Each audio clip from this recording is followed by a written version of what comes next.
Alright, buckle up, Buttercup, because we're going for a little ride down digital marketing strategy lane. Depending on who you are, you may have different reasons for participating in this course.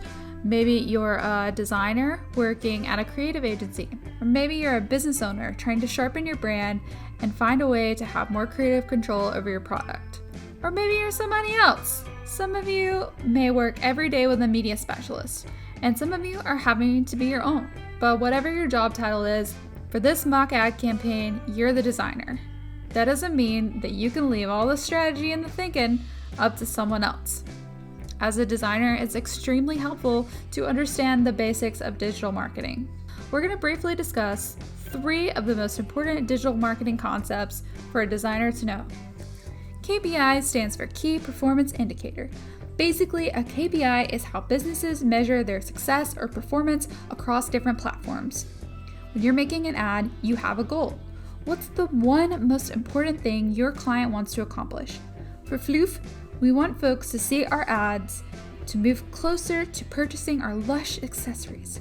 So some helpful metrics for us might be what percentage of people view, that's our reach, or click through on the ad, that's the click-through rate. A KPI would measure those percentages and could demonstrate our success numerically. More importantly, from a design standpoint, thinking about our KPI helps us understand the goal of our design. Personas and target demographics. A persona is usually a fictional character that you composite to represent a segment of your target audience. Our persona is our VIP. We want to make sure our ad meets their needs. For our class project, your pet is the persona. My cat Theon is a super fancy boy, so I knew that he would be interested in something that felt a little bit luxurious and kind of fun and silly. Some ads have multiple personas that they are catering to at the same time. For this project, we're going to stick to one. Later on though, I'll show you how you can use Flexitive to easily duplicate and modify an ad to target different personas. As you work through building your persona, feel free to post it in the class discussion board for feedback. Alright, on to the next concept.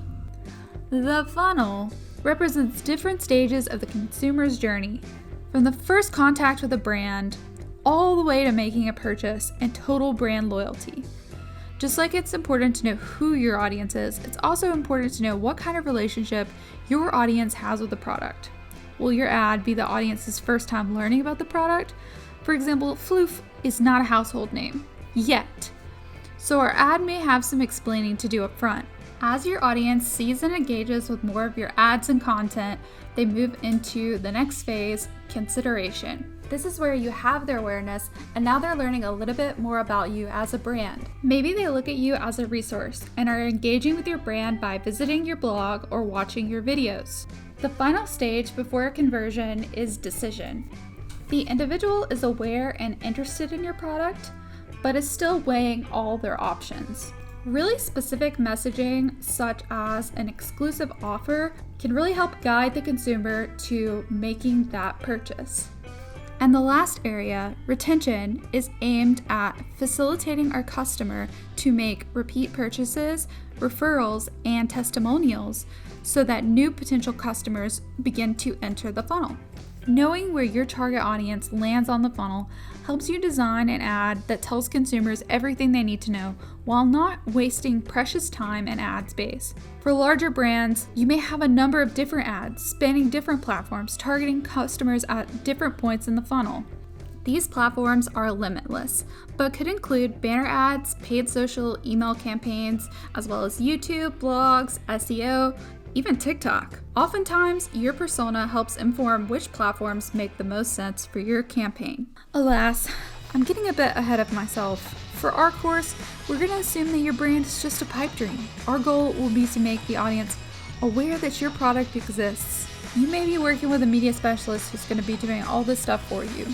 Or you may be filling both roles at your company. Either way, knowing the basics of digital marketing can only help. Thanks to these strategies, we know what kind of ad to make and how we want our customer to interact with it.